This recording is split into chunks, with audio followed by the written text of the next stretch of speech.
Welcome to COVID class. We are here on week 8, and we are excited that all of you have joined us for what promises to be a challenging evening. I am super excited about what we've got coming tonight.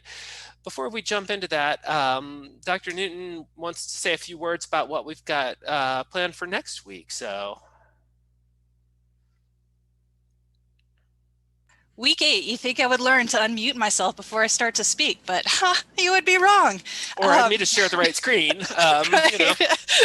So we're not hearing from Dr. Delbert today. Instead, we get to hear from Dr. Mary Shore, who I will introduce to you in just a minute. Super excited about this week, but looking a little bit ahead to next week.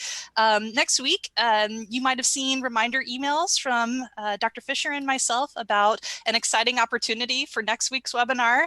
Dr. Ryan Lurs is going to be joining us next week for week 9, and for his webinar session, he's decided to invite original works of art to be showcased during this session. And I couldn't wait. I signed in and I saw some of the submissions already, and they're so good. But please join those people. And maybe the original work of art that you would want to submit is a visual piece, or maybe it's a performance piece, spoken word, music, or even from the culinary arts. So maybe you want to make a recipe and document the experience to share with us. So some kind of creative expression is invited, and the deadline, if you want to be considered for inclusion a week from today, is going to be this Sunday evening at 11:59 p.m. So please consider joining us in that way next week. Excellent. So if you've joined us over the past summer, you'll know that the format that we use has been somewhat consistent in that we have our guest professor for the week talk with us for 10, 12, maybe 15 minutes before we move into a time of question and answer. We'll begin with a couple of questions that the panelists here have already thought of, but then we really like to pull in, when we can, questions that are coming from the audience. So we invite you to use the Q&A feature, and we will try to work those into the conversation as best we can. And just know that we do sometimes get questions that we are not able to work in. It's not because they're bad questions, it's just because we get lots of questions. And lots of questions actually seems really appropriate for tonight, because I think tonight is all about lots of questions, and we're going to hear from a couple of people who may be able to help us think through some of those. And Dr. Newton's going to introduce them, not Dr. Delbert, but our guests for tonight. Right. Starting with, well, you know her from the content that she made available for us this week on Canvas, Dr. and Pastor Mary Shore.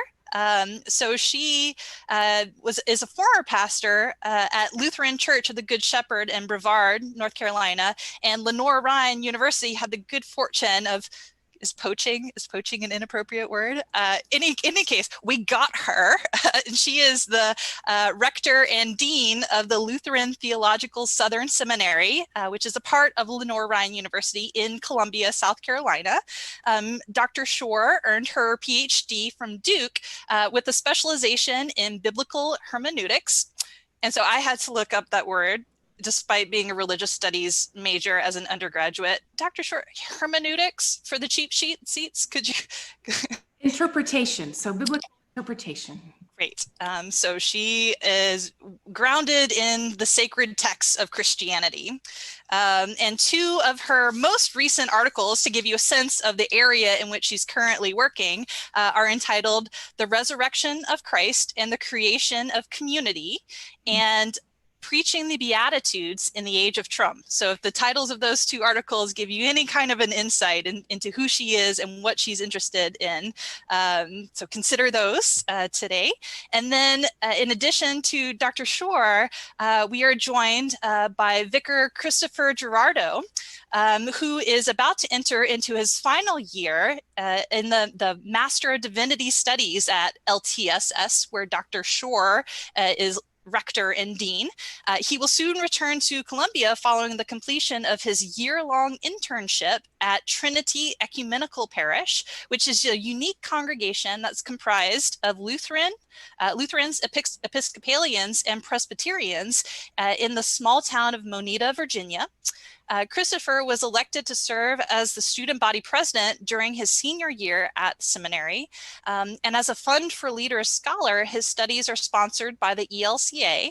During his time at LTSS, Christopher has been awarded scholarships for outstanding performance in Hebrew studies and preaching, and he has served as teaching assistant for church history courses and has tutored fellow students in both Greek and Hebrew. So we have a specialist in, among other things, biblical hermeneutics in Dr. Shore, and we have a specialist in ancient history, ancient church history in Vicar Girardeau. So super excited to welcome both of them here this evening. And Dr. Shore, in addition to the fantastic content that you were exposed to on Canvas from her this week, she's going to start us off with a little bit of an addition to what she has taught us already. So looking forward to learning more from you, Dr. Shore. Great, thanks. Thanks very much. I would say that my research interest is how an old text plays in a new context. So my dissertation area was the Old Testament and the New, specifically with some work within the letters of Paul. And then my professional life has always been about preaching. So the work of taking an old text and imagining it for a new context. And that's kind of what I want to do with this 10 minutes or so that we have. I am going to share a screen and tell me if it doesn't look like what you expect. Make that go away. We're good. I mentioned in my remarks that the placing the questions about God's goodness and God's power in the biblical story was one of the ways that I start to answer them. And I thought I talked maybe 2 minutes about that at the end of the first lecture. So I wanted to say a little bit more about what I mean by the story.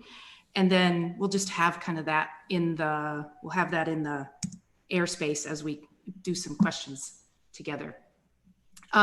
So the first move in the big story is creation, and it's big.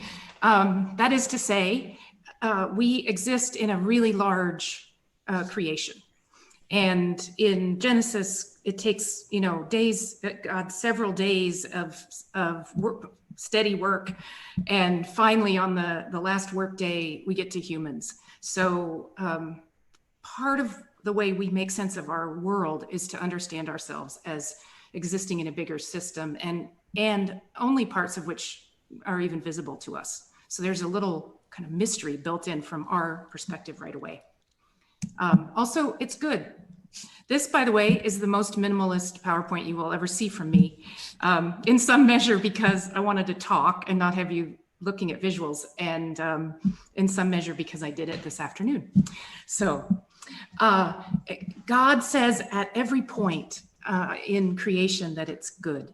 And so it's a refrain kind of, God saw that it was good.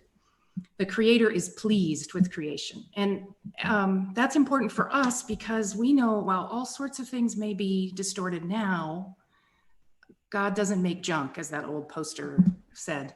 I remember a Far Side cartoon and I couldn't find it today. It may not be Far Side, but it's titled In God's Kitchen, and it has a figure with a beard pulling a cake out of the oven that's fallen.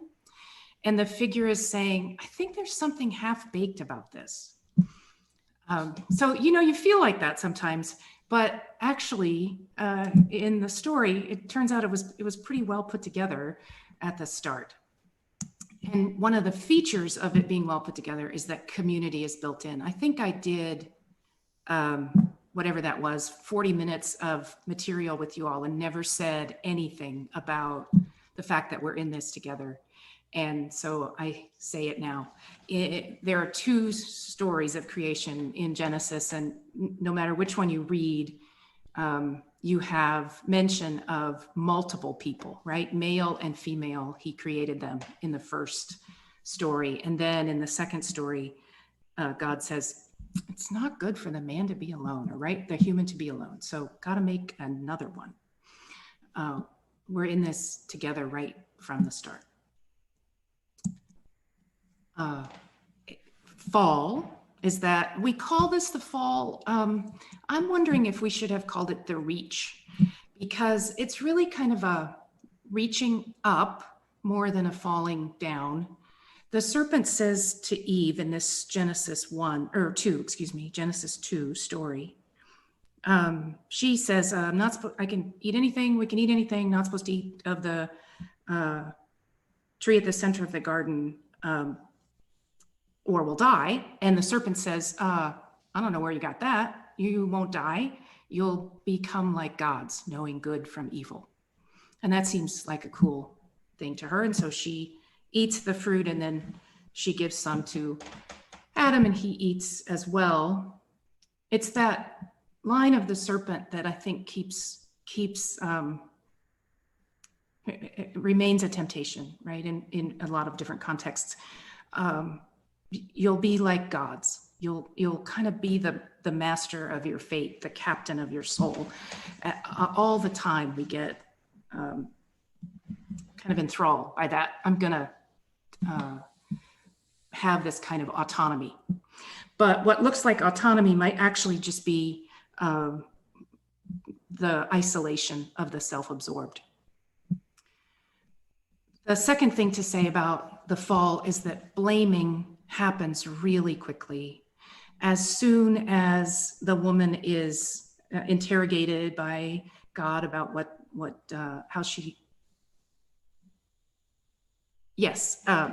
knows that she's naked, the woman says, well, the serpent gave me fruit and I ate it. And the man says, I guess it's first. The man says first, the woman gave me this fruit and I ate it. And then the woman says, well, the serpent tempted me and what could I do? So both of them push the responsibility out somewhere else. So that's another thing that we kind of just keep sort of doing. Whether you think the story has whether it works for you in your faith life or not, there are kind of findings within it that seem fairly, at least in sync with where I find myself. And then in the story of the fall, God responds in judgment. The human beings are put out of this garden, paradise, and with mercy. So God sews garments for them before they exit the garden. And this dual response of God, of judgment, there are implications for disobedience and for this turn from God to self, and also mercy. There are implications of judgment, and there's also mercy in the midst of that. How am I doing on time? 6:26. Okay. Redemption. So redemption is up close. It is from the start. We'll talk a little bit later this hour, I think, about the difficulties with something like a chosen people model. Like you can get really, self-impressed if you're a religious group that thinks you're chosen by God. Most of the time, though, if you read closely in Scripture, it's not all that great of a thing. You might want to just blend and not be chosen by God. Those who are chosen are always blessed to be a blessing. And so there's always the expectation that the neighbor is going to benefit by God having chosen you. Also one other thing about up close. Brene Brown says it's hard to hate up close. Move in. That's her little note. I wonder if that's true for God too. God had to choose a few people just so God wouldn't wipe everybody out. And when Jesus comes, he is as close as our own species, our own selves. Redemption. The story of Jesus is that he is always on the side of life. He is healing people when they're sick. He's forgiving people when they're caught in sin. And he's rebuking the drawing of lines around righteousness that are so tight that really only the most self-righteous think they fit in there. Just this last Sunday, my telephone church sang the hymn, "There's a Wideness in God's Mercy." And there's a verse in there that says, "For the love of God is broader than the measures of our mind, and the heart of the eternal is most wonderfully kind. But we make this love too narrow by false limits of our own, and we magnify its strictness with a zeal God will not own." So 19th century words for a kind of wideness, a generosity within God's life with respect to the world. The third thing about redemption is our guy dies. We Christians need to get this.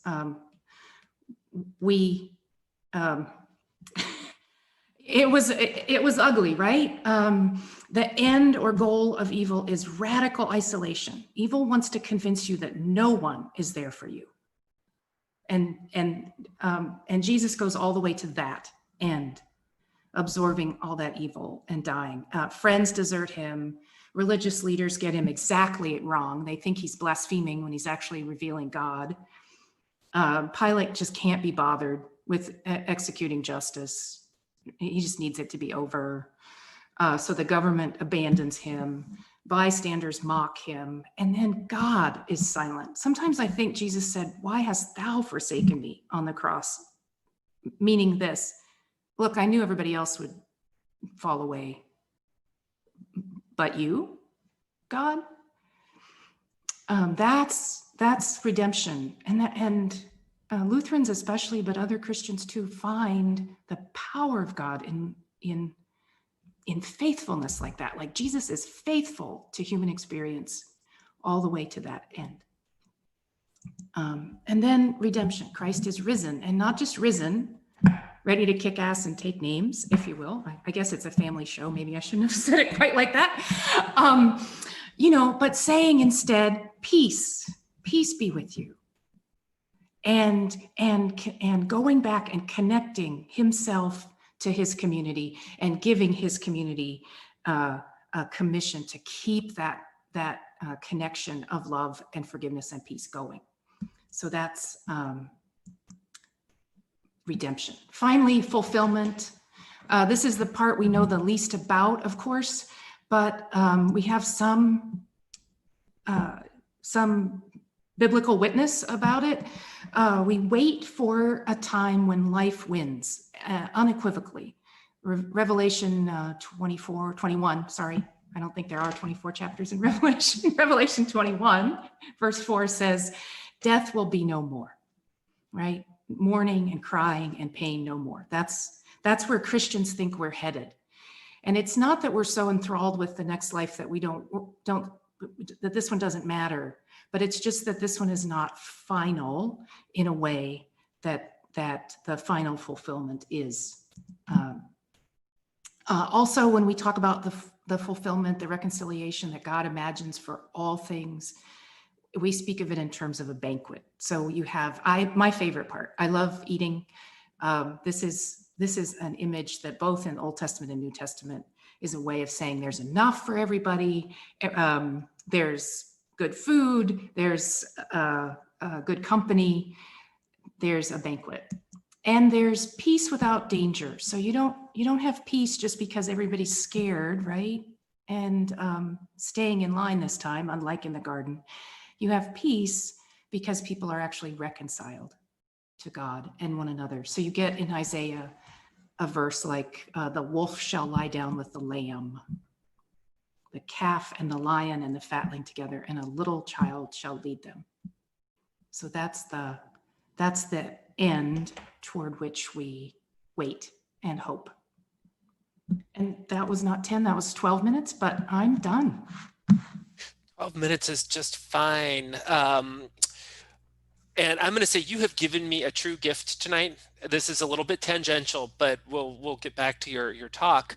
I don't know that I've ever talked with you about what my research is on. It was on the 19th century theologians, among others, who reinterpreted the Roman Catholic saints' lives. And there's a chapter in my book on a project called The Lives of the English Saints. And it was Frederick W. Faber was one of the key players in that, who happens to be the writer of the hymn that you just mentioned.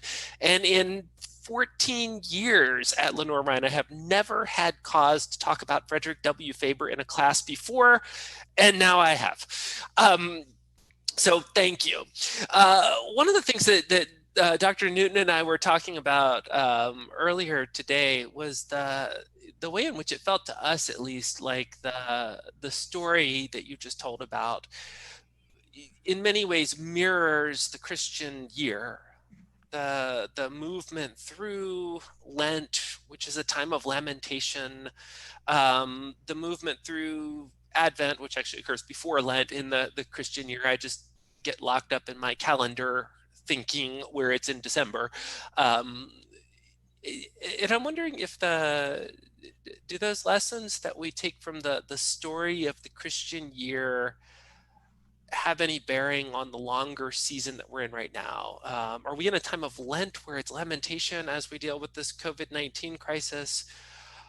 Or would we be better thinking of this in terms of Advent, where we live in the darkness, but we're waiting for hope? Right.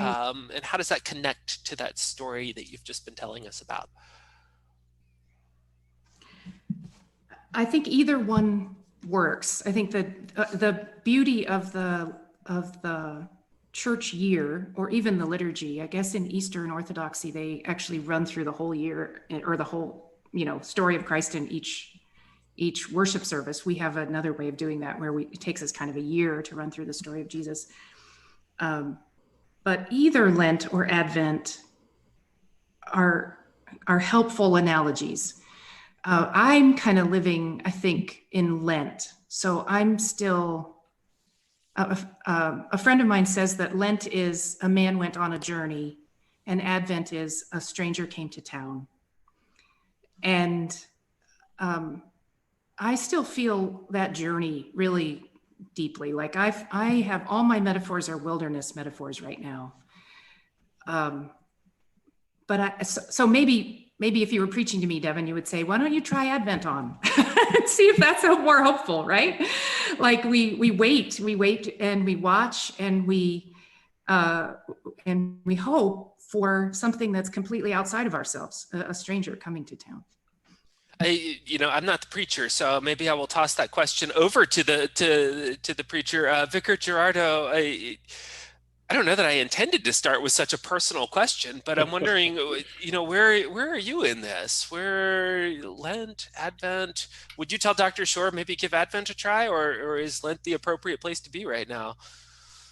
I think I really, and this might be a cop-out answer, but I think it's kind of Saturday and just resting to get to Easter. They want to, get all of this over with, and let's get to the butterflies and bunnies and sunshine, and let's just, let's get there and not have to go through the hard work of what we need to do to be able to truly get there. So I think wandering in the wilderness is, it's not always a fun place to be, but it's sometimes it's the right place to be. So I don't know that I necessarily tell anyone to be anywhere different than they are, but maybe just some good introspection.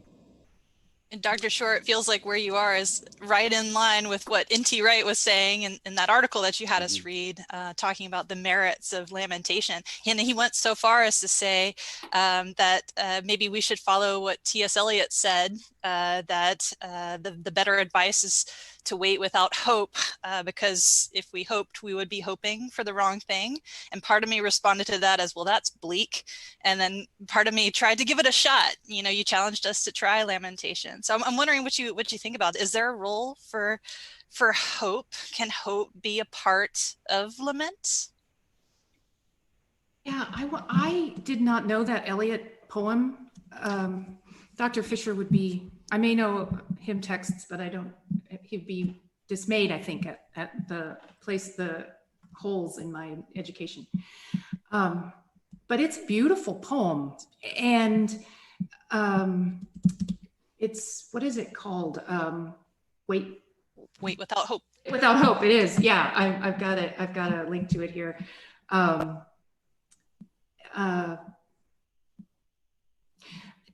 I think sometimes hoping means spending a lot of time fixated on our preferred future. So it can kind of be living in a fantasy world, and it can be one of our own making. So in that case, we might well be hoping for the wrong thing. And maybe you do just, John Swinton in the book I mentioned online says that the first action in the face of a horrible injustice or suffering is so often silence. Like we have no words.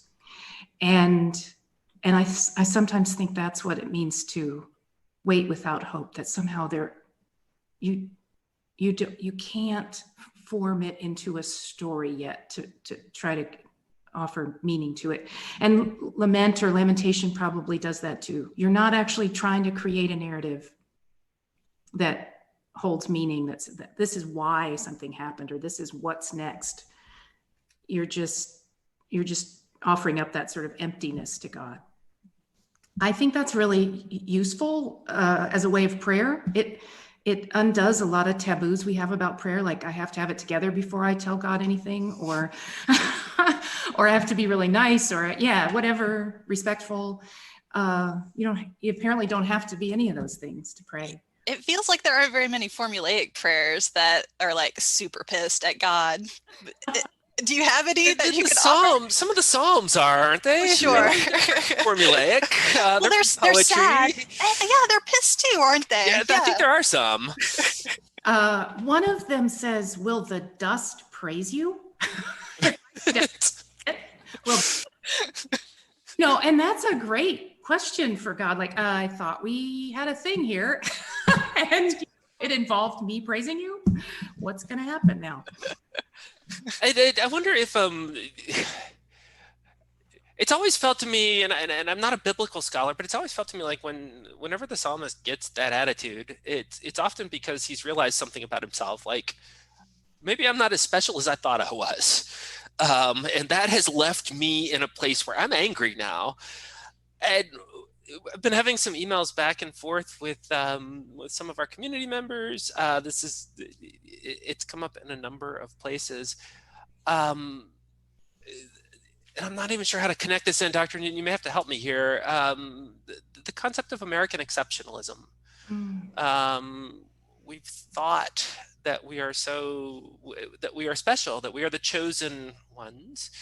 And two of our community members today emailed me a link to two different community members, unaware that each one was doing it, emailed me a link to a Vanity Fair article that talks about the need for people who really buy into that we're the chosen ones to have a chosen leader, and that some of our country is finding this in our president right now, like that this is the anointed of God.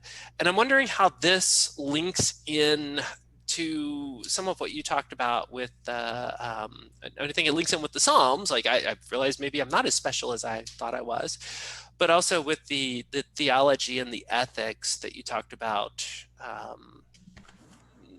our theology of scarcity, our ethics of scarcity.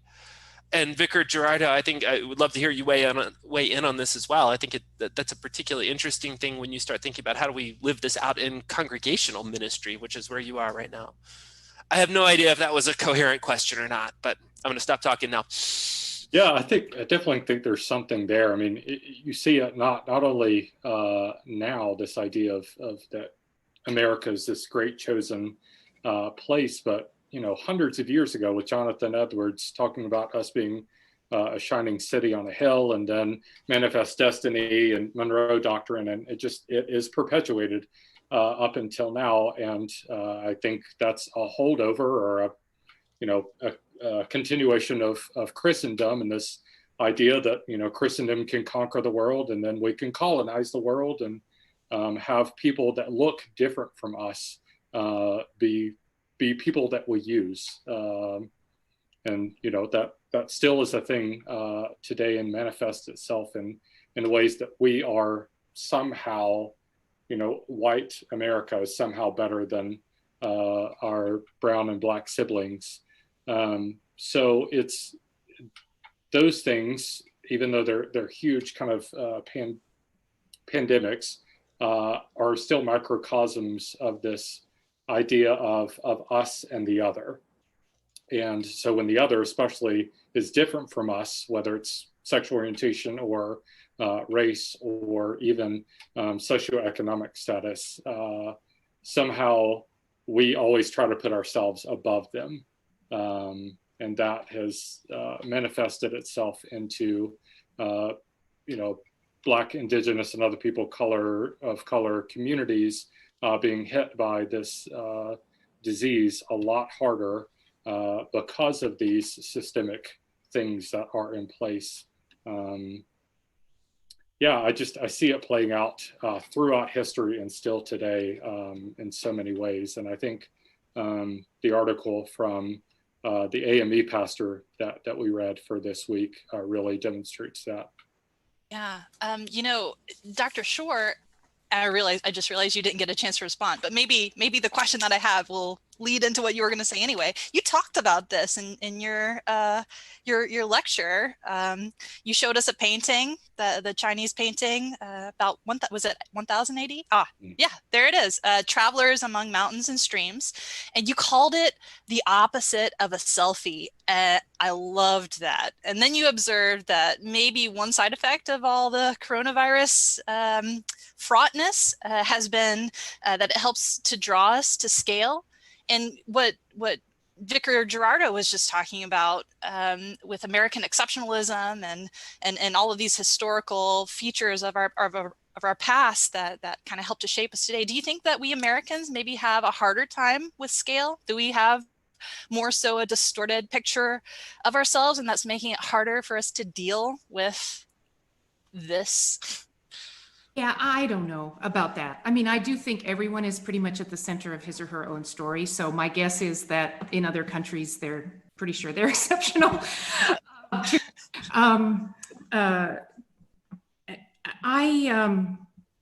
It is curious. I tend to wonder about I want to say there's something that it's a little bit too protesting too much to speak about all that God expects of us, intends of us, and will give to us. It feels like it comes from a place not so much of pride, but of shame, or of a need to kind of believe. I haven't worked this out, and aren't you a psychology professor? So see, this is your. I try to be. So this sense of sort of a fragile self is the self that overstates the exceptionalism. So that's a thought, and so I don't know that that may be what we're looking at. We have a lot of, and I think about this from the people I know best who are most enthralled with whatever haven't read the Vanity Fair piece, but enthralled with a kind of super leader, a kind of strongman leader. There's a sense in which this person is going to give us our status back. And the answer to that, from the Christian answer to that, is not shame on you, you are looking for status. The Christian answer is you are a beloved child of God. There's nothing that can intervene in that identity. You are loved, forgiven, redeemed. God expects to spend eternity with you and is actually glad about that. Now, from that place, what do you want to do? What are the needs of your neighbor? How do you imagine your life with that right now being lived out? I think that's the calling of the church right now, and I think we're missing it. We're kind of buying into the very division that I think is the power of evil. So we've decided which side we're on, and we are going to stand our ground on that side, whichever it is, instead of saying, you know what, those people on the other side deeply loved. Maybe I should tell them that. My brother-in-law, like beloved of God. I may not be able to change the way he's going to vote. But even just remembering that he's loved is playing havoc, I think, with the divisiveness that I think our president is just a past master at. I mean, this is his greatest achievement, is he can use anything. He can use a pandemic, which under some circumstances would bring us together. We'd all be donating blood to the Red Cross. We'd all be, figuring out ways to be there for our neighbor.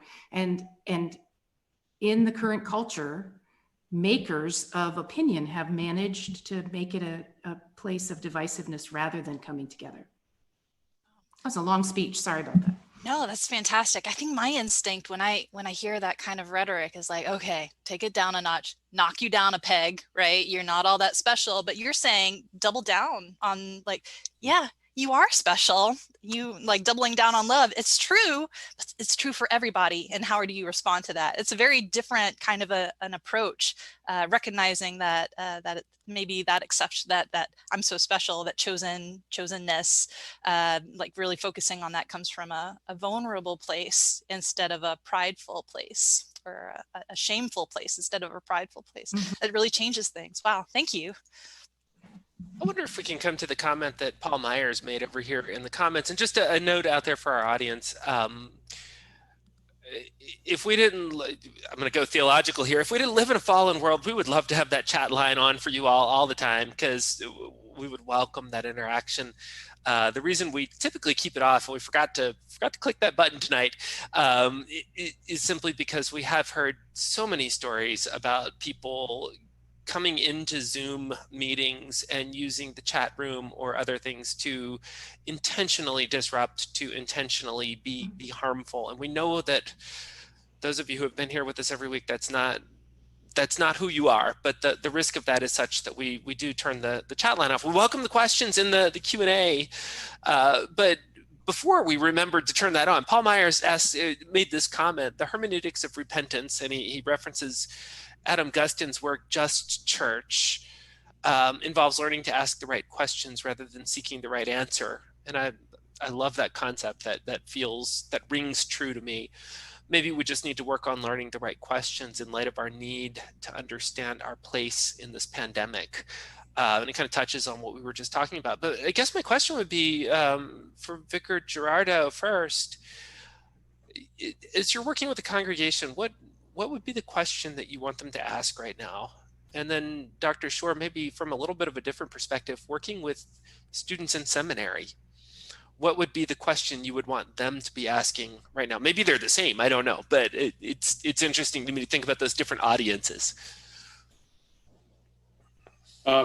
So the congregation I work with is, so this is a retirement community around a lake. And so wow. Most of the people are older folks. And so a lot of them are in that vulnerable category, right? So I'm not sure that the question is necessarily like, how is God calling you to go out and be community, which I think is really important.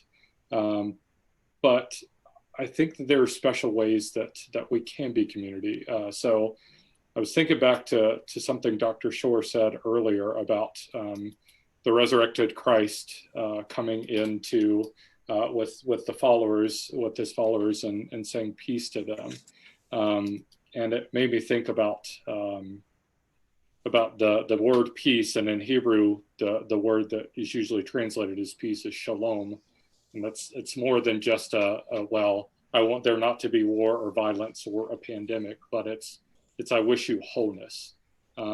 So I think that the question that I might get them to start asking is how is God using me to bring wholeness to my neighbor in whatever safest way possible? But I think it's a really important question. I think not to ask all the time, but especially in this time, how can I, because they're used to, now that they're retired, they're used to going out and working at Lake Christian Ministries and helping people who are experiencing homelessness or poverty in a very hands-on kind of way. And so now that that's kind of taken away from them, in what ways now can you bring wholeness to your neighbor? Dr. Shore, what would be your for those studying, for those preparing to move into the kinds of ministries that Vicar Girardeau is currently in? What are the right questions? Yeah, I wish I knew the book that Paul Myers refers to. I don't. He talks about hermeneutics of repentance. So I think one of the questions is, I'm interested in is how do we create community across our differences? Or how is the Holy Spirit? This is better because we think this is God's work, actually, not ours so much, but how does the Holy Spirit bind us together across our differences? Turn us into a banquet table, right, of people. So I think I want my students always to be sort of on the lookout for connections between people that maybe don't understand themselves to be connected, and draw those out, call those to mind. There are all sorts of ways to do that, from intergenerational things to cross-cultural things. I made really good friends when I was like 29 years old and single and childless, with a woman who was 40 and had kids and was a stay-at-home mom. And I was a pastor trying to be a professional woman as a more or less a child at the time. And, we figured all sorts of things out about our common humanity that I don't know that we could have figured out any other way. And, we sort of got thrown together on a committee at church. That's the sort of thing, whether it's church or neighborhood or family, where is the Spirit drawing you to someone who will always cancel out your vote, or, other things like. Yeah, you quoted Brene Brown. It's hard to hate. Close up. I have a friend out there who I'm sure was very excited that you said that. Do you have tips? Like, do you have insights for how to find that connection? Me know that I am one of the most impatient human beings on the planet. I think I'm a Christian because I want to be better, not because I'm good. Yeah, I do my best when I can say something like, tell me more, to a person, when I can get curious instead of getting judgy. And that's so I offer that. Curiosity. Yeah. And when it's real, when you're actually, and not like curiosity, like you've got them pinned in, something that you'd have in junior high and you're dissecting them. But really curiosity, like I want to understand how you fit these things together. Yeah. And curiosity with generosity, I guess, instead of curiosity, so give me ammunition so I can pounce. Right. I love that. And, speaking of curiosity, there are some questions coming in from our students in the class who are curious about your own perspectives on the pandemic. So what are your, theodicy is a word that you defined for us and walked us through. What are your theodicies regarding the pandemic? Bob Lake wanted to know, can the book of Job help us to accept the idea of what feels like just unjust suffering during the pandemic? And Pastor Wiesner is out there too, and he wonders, do they ask, is this a virus, a judgment from God? How do you respond to that? So can you talk to us about how you're responding and how you would respond to others with different theodicies regarding what's happening right now? Yeah, I certainly have gotten that question. A lot of folks, not even in my church, but my next door neighbor has talked to me multiple times about this being the end of times, right? So a lot of people see these, signs and think maybe this is the end of things and the rapture is coming, kind of thing. And maybe it is. For my theology or my understanding of God, it doesn't fit into my hermeneutic, to use that word, to see God as this God that brings down judgment. It just doesn't fit with what I see who God is. But of course, that's my human limited understanding of who God is. And so maybe it is. But I can't do anything to change that. But what I can do is use the gifts and the time that God has given me to create connections with other people, and especially with the people who are unlike me, the people who are on the other side of the aisle, the people who have a different color skin than me, et cetera, et cetera. So that I think is a lot more worthwhile question than trying to wonder, is God judging us? Is this the end of the world? If it is the end of the world, let's live like it and live like we're moving into our seat at the banquet table. How about you, Pastor Shore? Dr. Shore?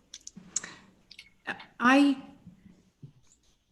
have not made this distinction in my remarks, I don't think yet, but there's a difference between God enacting something in order to effect, an end, and God using something toward an end. So the Apostle Paul can say, all things work together for good for them who love Christ and are called according to his, Christopher, can you quote? I haven't taken my class on Paul yet, so I get to. Can give us the whole quote in the Q&A. So that's very comforting to me that all things work together for good, that God is in all of it to bring good out of it.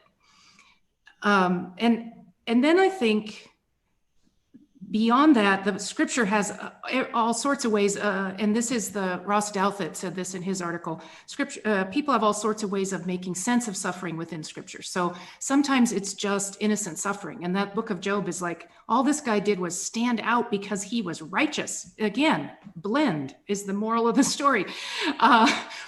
And all sorts of stuff happens to him. It's just, it's suffering that is not, it's not earned in any particular way. Sometimes the things that flow from suffering are, they sort of look like judgment or warning, like don't play in traffic, so it is kind of the message of much of scripture from God. What do I think about the pandemic though? I actually think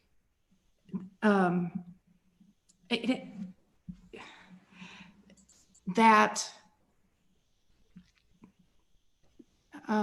all sorts of things are happening in creation, like there's sort of a groaning in creation happening, and sea levels rising, and fossil fuel pollution. When everything shut down in terms of manufacturing in China, there were these stories about how there's no cloud of pollution all over the central China anymore. And, the pandemic has felt to me more like a wake-up call about the suffering of our non-human creation than anything else. Although it's certainly also been a wake-up call around suffering and inequity in terms of healthcare throughout the world and in our own country. And that's probably just as big as the suffering of creation. So for me, I feel like, maybe there's a sense that I'm aware both of the environment and of my poorer neighbors in ways that I wouldn't be without it. And both of that awareness is a good thing. Now, could God not have figured out how to do that without a pandemic? I don't know, but I do think God is in the awakening. I wonder if that connects to something that we talked about some last week. And actually, I was thinking, Vicar Girardeau, as you were talking about people thinking about, this pandemic is a sign of the end times. Last week, we heard from Dr. Veronica McComb, and she did a history of pandemics. And I'm betting that people in every one of those pandemics thought the same thing. Like, this is a sign of the end times, and here we are. But you know, Dr. Shore, you just talked about one of the things that's been thematically just, it's almost every week, and it's sometimes it's coming from Dr. Newton and I because it's something we're interested in, but more often it's coming from the panelists who don't know that that's where one of the things that we're really focused on, and that's the pre-existing conditions that this pandemic has revealed. Do you think that one of the hopes is that we walk out of this, we come out of this more aware of those inequities, ready to do something about it? Or do you think that we have such a capacity as humans to rationalize that even if we're seeing it now, by the time this is over, we go back to where we were? Yeah. That sounded pessimistic. I, even in my notes to prepare for this evening, I said, Dr. Johnson is an optimist who reads Kafka, and I am a pessimist who reads. Read who? I'm sorry, I lost your audio there. You're a pessimist who reads Testament. Okay. Okay. She's a lamenter. Maybe not a pessimist. She's a lamenter, right? Difference, maybe? Yeah. And I'm also a Lutheran, and Lutherans have a really robust doctrine of sin. We think, as Presbyterians do too, by the way, but Lutherans will talk about we are at the same time justified and a sinner. It's not as if we sort of get baptized or we get saved or we get religion in some really dramatic way and we get better, unfortunately. And that's really painful for me to say, but at least in the aggregate, human beings keep making very similar mistakes age. And so I really hope that, and sometimes you see something shift in a culture. And I really hope this is a time when there's a shift, when we become clear on how racism is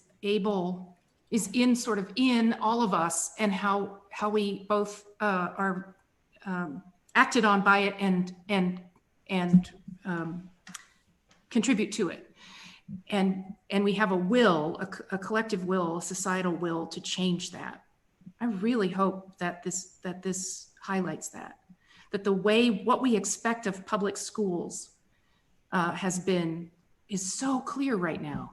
You have to feed kids, you have to teach kids, you have to keep kids safe, you have to, provide social experiences for. And oh, by the way, they need to be able to go to college when they're done with your K through 12 experience. Can we possibly fund, as a society, what we want to have happen in public schools? You know, those are questions that the pandemic has all of us asking. And maybe some of them, I mean, we don't have child labor anymore. There are certain things that we've done as a society to safeguard life and honor it. Maybe we can figure some more of those out through this. You think we need to fix, you talked about the connection between dubious theology and dubious ethics as a result of that. That seems like kind of one of those pre-existing problems, like pre-existing problems with communication, pre-existing problems with education, pre-existing problems with democracy in some ways. Is that a pre-existing problem that we need to address before we can move to the more optimistic vision of change? Well, I don't think it's before. I think that it's a problem that certain people are called to address. So Vicar Girardeau and I, as preachers of the gospel, are called to address bad theology and offer an alternative. So that's my job, right? I interrogate theologies and I ask, if you think this about God, what are the implications of that for human life and human flourishing? And if the answer is, we just don't have enough and somebody's going to die, and how old were those people anyway? And then we have a problem, because that doesn't seem to be how Jesus walks around. He doesn't say to the woman who's been bent over forever, well, I bet you're used to it by now. He healed. Sometimes when I have that conversation, maybe you can help me think of a response. I get back, but Jesus said, you will always have the poor with you. Yeah. So how do I respond? Give me some tips. Well, the second thing in that, before he takes a breath, he says, and you can help them whenever you want. You will not always have me with you. It's a timing question. And so maybe Ecclesiastes is helpful here. There's a time to help the poor, and there's a time on the eve or near Jesus's death to celebrate his life. So, yeah. But if I could jump in here for 2 seconds. So actually, in my limited preaching, I actually did a sermon on that line from Jesus. And to be a little nerdy, in the Greek, it could be, you will always have the poor with you, but it also could be imperative. So keep the poor with you always, which I like that one a lot better. You should not apologize for the Greek there. Like this is who we are, right? We've all got our things like that, and that's one of the things that I have absolutely loved about this class, really, is bringing people in who have such different areas of really specialized but important interests. So thank you for that. Speaking of specialized interests, again, we have Pastor Andrew Wiesner, who's asking about the new clarity on the role and of importance. You talked about it in schools. So like, what is it for the church? And, this is actually something that Dr. Mindy Maycant talked about way back in week 4. She was musing about how the pandemic changed all the normal modes of worship, physical, communal, liturgical acts of worship. And so things have changed in a very tangible way. So does that feed into a new mission, a new role of the church going forward? Do we reimagine things, or do we look to return back to what it was before? And unfortunately, with that massive question, you probably get a fairly short answer, because we're at 7:59. So sorry, this is our lightning rod, your one-sentence answer to the role of the church in the future. When Paul talks about the sacrament of the altar, he complains to the Corinthians that they are not discerning the body. And so part of what Christians are called to is to discern the body, by which I mean, Paul says some are going drunk, some are going home hungry, some are going home drunk. So part of the calling of the church right now is to discern the wellness of the whole body, not just the Christian body, but the body of, God's creatures. Gotcha. So that's the role, is maybe to have a broader focus. We didn't really get to talk about people who don't necessarily consider themselves as part of the church. So people who don't believe or whatever. And you're saying that there's a place for everyone. Absolutely. And Christians, the cool thing about being a Christian is that to value those other people because they, in your theology, they bear the face of Christ. So they're even kind of more special than the rest of us. Gotcha. Dr. Fisher, thank you for giving the heads up. Otherwise, I think we probably could go, I don't know, another hour or so. I think so. So thank you, Vicar Girardeau and Dr. Shore. We're grateful for your presence tonight. Dr. Newton, I think, is going to give us kind of a preview of next week. And then I'm taking a point of privilege tonight for a final closing thought. So, I think we've already talked about next week. So Dr. Ryan Lurs, connecting in times of crisis. It's going to be awesome. Go. Okay. So as one of the things that struck me in all of this tonight was how much, so much of what we've talked about touches on poetry and the arts, and would like to leave us with a poem tonight. And I'm going to send you a link in the chat to the book that this is from. It's by the Polish poet, and I am going to butcher his name, but I'm going to try, Czesław Miłosz. And it's a very short poem, so we won't keep you past 8:02, called Helen's Religion, with apologies to our pastors. On Sunday, I go to church and pray with all the others. Who am I to think I am different? enough that I don't listen to what the priests blabber in their sermons. Otherwise, I would have to concede that I reject common sense. It's not up to me to know anything about heaven or hell. But in this world, there is too much ugliness and horror. So there must be, somewhere, goodness and truth. And that means somewhere God must be. I think a lament and a praise wrapped into a single poem by one of my favorite poets. And we will leave you with that thought tonight with a thanks again to Vicar Girardeau and Dr. Shore. We will see you next week. Thank you. Thank you. Bye all.